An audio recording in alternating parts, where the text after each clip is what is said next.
Have you ever hurt someone and thought you got away with it? Thought time would wipe the slate clean, that love, or kids, or life would just keep rolling forward like nothing happened. I did. I convinced myself it wasn't that bad, that I was lonely, that he was distant, that I deserved to feel wanted, even if it wasn't from my husband. But let me tell you something most people won't admit. The real punishment isn't getting caught. It's watching someone you love slowly mirror your mistake. Quietly, calmly, and you can't say a thing, because you taught them how. This isn't just a story about cheating. It's not about sex or secrets. It's about silence. About the kind of silence that sits with you at dinner, that follows you into the shower, that crawls into bed next to you at night while your husband lies inches away, scrolling on his phone, smiling at someone who isn't you. And the worst part? You don't even feel angry. You feel seen. Like the universe is holding up a mirror, saying, "Look, this is what you did." I used to be the one sneaking glances at my phone when he wasn't looking. The one deleting messages. The one rationalizing, it's just a conversation. I'm not doing anything wrong. And now I see him doing the exact same things. Same glances. Same lock screen. Same new cologne. And I can't say a damn word. Because the day I broke us, I handed him the blueprint for how to do it back. So, if you're sitting there thinking, it'll never come back around, or what they don't know won't hurt them, let me be honest with you. What you don't know is how deep the guilt will go, how long it'll take before you can look in the mirror without flinching, and how someday you might find yourself watching the person you love most the way they once watched you. This story isn't pretty, but it's real. I'm not telling it for pity. I'm telling it because someone out there is about to make the same mistake. And I want you to pause just long enough to ask yourself, is it worth it? Because me? I didn't ask. And now I live every day in a home full of silence, where love used to be loud. This is my story. And no, I'm not proud of it. Subscribe to Heartfelt Tales Unfold, where we don't excuse mistakes, we understand them. This story? You won't forget it. We've been married 13 years.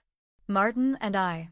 On paper, we looked steady, responsible careers, 2 beautiful kids, a mortgage, PDA meetings, the usual routines. But inside that house, the walls heard everything we didn't say. We slept in the same bed, but it felt like opposite corners of the world. I'd roll over at night, hoping to feel his hand brush against mine. It never did. Sometimes I'd stare at the back of his head, wondering what he was dreaming about. Wondering if I was even in those dreams anymore. Dinner was the hardest part.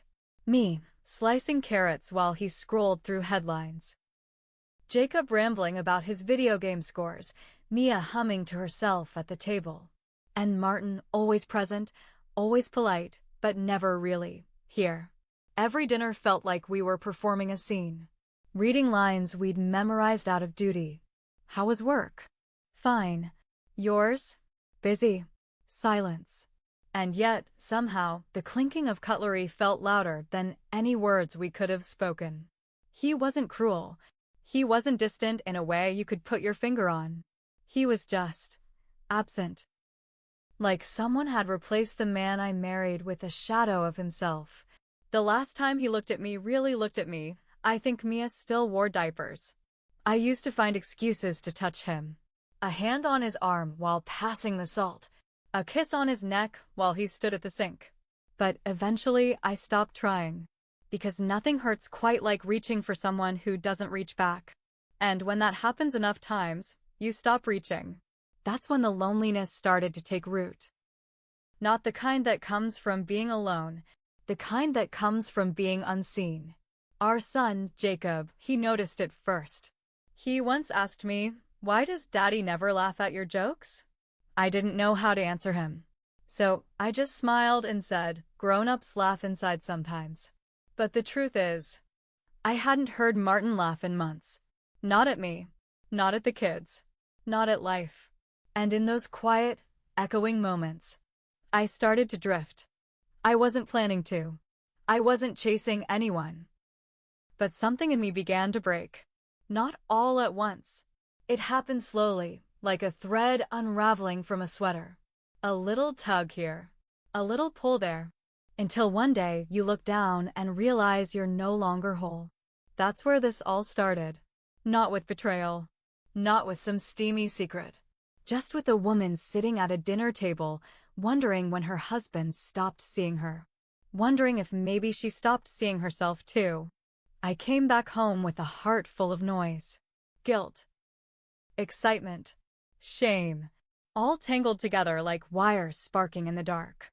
Nothing had happened, not really. No lines crossed, no promises broken. But in my mind, something had shifted. Julian had seen me, truly seen me, in a way Martin hadn't in years. And even though I walked away from that beach with my wedding ring still on, something inside me had already slipped off. The next day, he messaged, "Just a simple hope you made it home safe." My fingers hovered over the keyboard for what felt like forever. I wasn't supposed to answer. I wasn't supposed to smile at the screen. But I did. Thank you. I did. It was nice talking to you. That was it. Just words. Just kindness. But they felt like an open window in a house that had been closed for too long. We started talking every few days. Then every day. Little check-ins.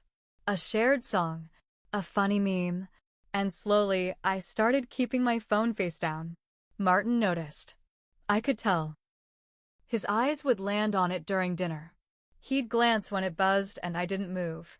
But he never asked, and I never offered. I told myself it was nothing. I'm not doing anything wrong. I'm just talking.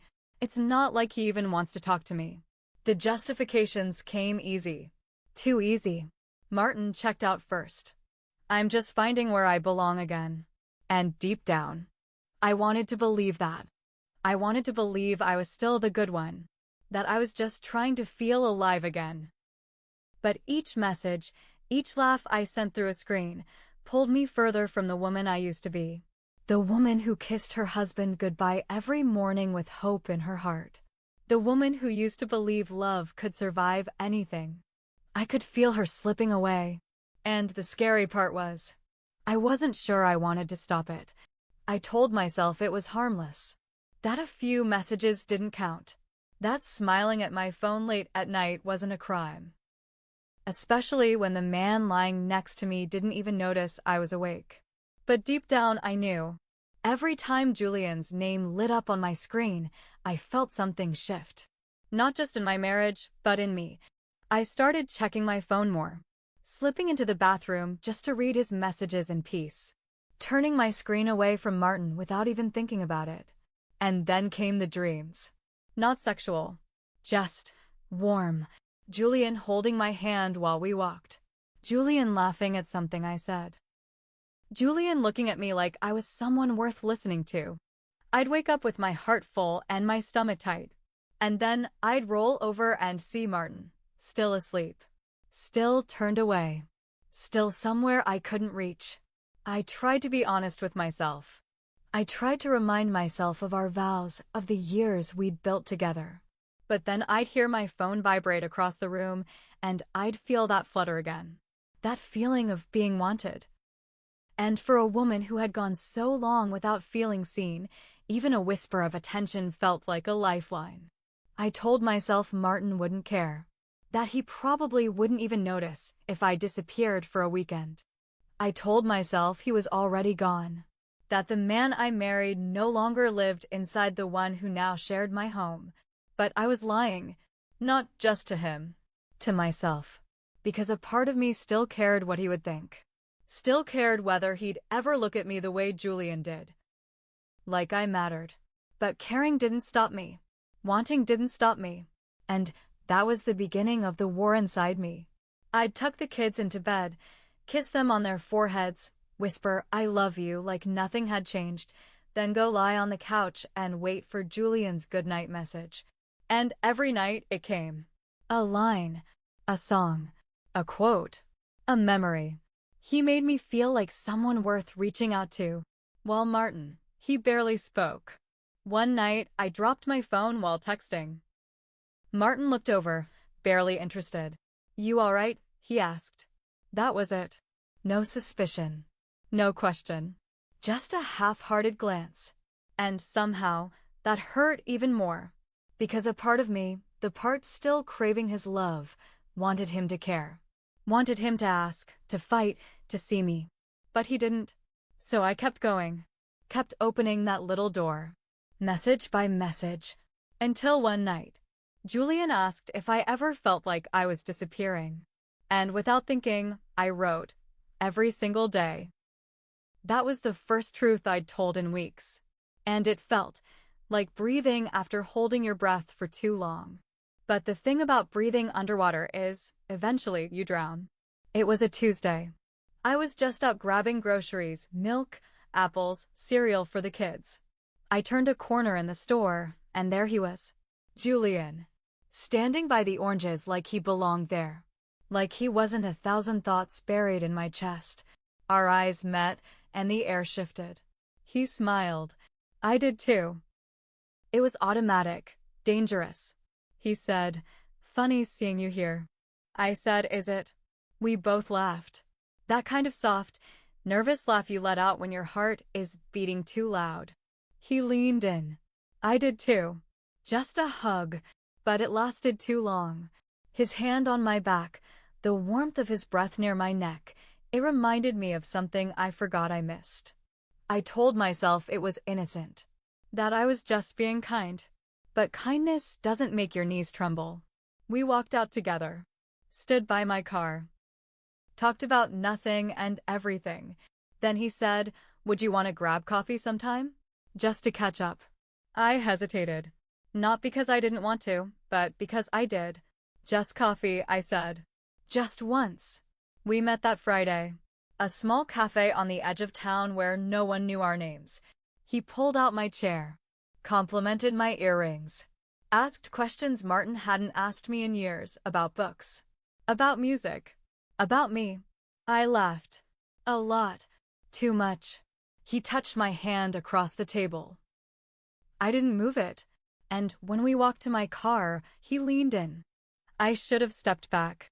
I didn't. Our lips met. Soft, warm, quiet. A kiss that didn't beg for more. Just a whisper of what we both wanted to pretend wasn't there. I drove home in silence. No music. No calls. Just the weight of what I'd let happen sitting heavy on my chest. I walked into the house, trying to be normal. Put the keys down. Kicked off my shoes. Then I heard it, the sound of old laughter. I followed it upstairs. Martin was sitting on the edge of our bed, laptop open, watching old home videos. Our wedding. Jacob's 2nd birthday. Mia learning to walk. He didn't say a word. Didn't even look up. But I saw it. The tightness in his jaw. The way his hands shook just slightly. He knew. Somehow, without me saying a thing, he knew. I stood in the doorway for a moment, wanting to speak, wanting to confess. But all I could do was walk past him into the bathroom. And that night, when I finally climbed into bed beside him, he kissed my forehead. Gently, slowly, as if he already forgave me. But forgiveness never came. Only silence. And that silence became his permission. It started with little things. Martin, suddenly, different. He began dressing better. Shirts I hadn't seen before. Cologne that lingered long after he left the room. He started going out more. Meetings, he'd say. Just a drink with a colleague. I didn't believe him, not because he lied badly, but because I recognized the pattern. The slight pause before answering. The carefully casual tone. The smile that didn't quite reach his eyes. I knew it, because I'd done it. And somehow, that made it hurt even more. He became attentive in strange ways. Asking if I needed help with the dishes. Offering to do the school drop-offs. Telling me I looked rested when I hadn't slept in days. It wasn't affection. It was distraction. I wanted to ask. I wanted to scream. But how could I accuse him of something I was guilty of first? So I said nothing. Until one afternoon, when something inside me snapped. He left for a meeting. I waited 15 minutes. Then I grabbed my keys and followed. I felt ridiculous, like a stranger in my own life. I stayed 3 cars behind. He drove to a quiet cafe. She was already there. Young, hair pulled back, smiling like she knew secrets he hadn't told me in years. I parked across the street, watched from behind my windshield. They laughed, leaned in. Her hand touched his. He didn't pull away. My chest tightened, but I didn't cry. I didn't feel rage. I just watched, the way he once watched me, from across the room, not confronting, not asking, just letting the truth reveal itself in silence. And for a second, I saw myself, not as I was, but as he must have seen me, distracted, distant, smiling at a phone that didn't carry his name. I remembered Julian's eyes. The last time I saw him, I'd told him it had to end, that I couldn't live split between 2 worlds anymore. He'd nodded, quiet, no begging, no blame. He just walked away. I watched him go, the same way I now watched Martin, sitting across from someone who wasn't me, giving them the pieces of himself I used to hold. And suddenly, it wasn't revenge. It wasn't justice. It was a mirror. He knew. He waited. And when my guilt collapsed, he began. Not with cruelty, not with fury, but with precision. And what I saw through that cafe window wasn't a man cheating. It was a man unchaining himself from someone who broke the promise first. And what I see now breaks me. We didn't talk about it. Not that day. Not the day after. Not ever. Martin came home that evening like nothing happened. Kissed Mia on the forehead. Asked Jacob about school. Said he was tired. I said nothing. He asked nothing. And that became our routine. A quiet agreement between 2 people who used to love each other, now bound together by the weight of unspoken things. We were still a family. Still showed up at parent-teacher meetings. Still made pancakes on Sundays. Still smiled in photographs. But underneath it all, it wasn't a marriage anymore. It was a performance. A script we stuck to, lines we repeated, scenes we acted out. But no one believed it, especially not the kids. Mia was the first to ask. One night, while brushing her teeth, she looked up at me and said, "Why don't you and Daddy laugh anymore?" I froze, then smiled, like all mothers do when they don't know how to answer. And I said, because sometimes, laughter dies when truth gets buried. She didn't understand. Thank God. But I did. I understood it too well. A few days later, I found an earring in the laundry. It wasn't mine. Gold. Small. Too youthful for me. I held it in my hand for a long time, turning it over, studying the way it caught the light. Then I walked upstairs and placed it gently on Martin's pillow. No note. No confrontation. Just silence. When I came back later, it was gone. That's how we spoke now. In gestures. In absence. He used to watch me with suspicion. Now I watch him with regret. Regret that came too late. Regret that doesn't fix a thing. And every time he leaves the house, every time his phone buzzes, every time he smells like her instead of me, I remind myself, I started this. I opened the door. And now I live on the other side of it, watching the man I used to love disappear into someone else's arms. And I can't say a word. I couldn't sleep. The house was quiet, too quiet. Martin was in the next room, pretending to read. I was lying in the dark, eyes open, heart loud. I picked up my phone and opened the voice memo app. I wasn't planning to share it with anyone. I just needed to hear myself. Needed to say the truth out loud. I hit record. And I whispered. Did I deserve this? Maybe. I broke something. I let someone else in. I chose to feel good, instead of doing what was right. But did she, the woman I used to be, the one who believed in marriage, in promises, in forever, Did she deserve to be erased? Asterisk, I didn't know the answer. I still don't. After a while, I sat up. Reached for the old photo frame on my dresser. Our wedding day.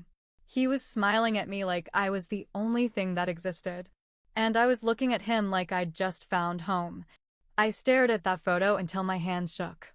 And then I opened my phone, found Julian's name. I didn't open our messages, didn't scroll through the memories. I just held my breath and pressed delete.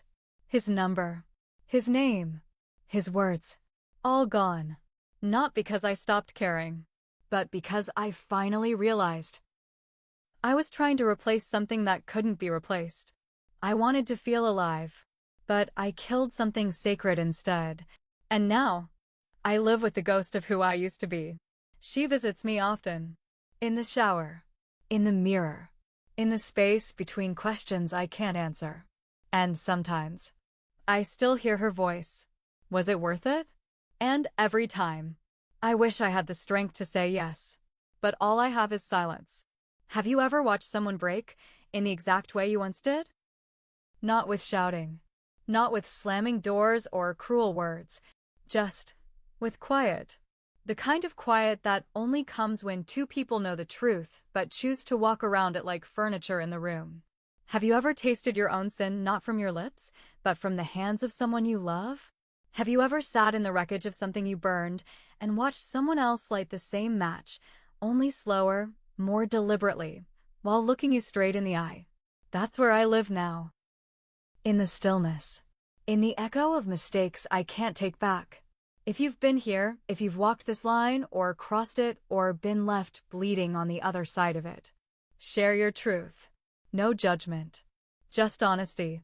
Because someone out there needs to know they're not the only one who regrets what they thought they'd never do. Like this story? Subscribe to Heartfelt Tales Unfold, where silence turns into stories too heavy to carry alone.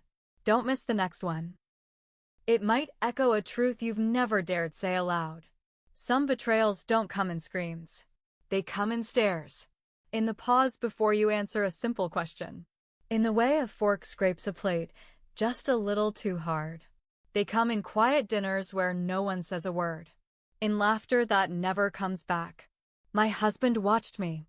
And now, I watch him. But the saddest part? Neither of us is really seeing the other anymore. We're just reflections now. Ghosts of who we used to be. So, if you're ever tempted to respond to that message, to lean a little too close, to let your heart wander even just an inch, pause. Not because someone might find out. Not because it might end badly. But because the version of you that looks back from the mirror afterward might never be someone you can fully forgive.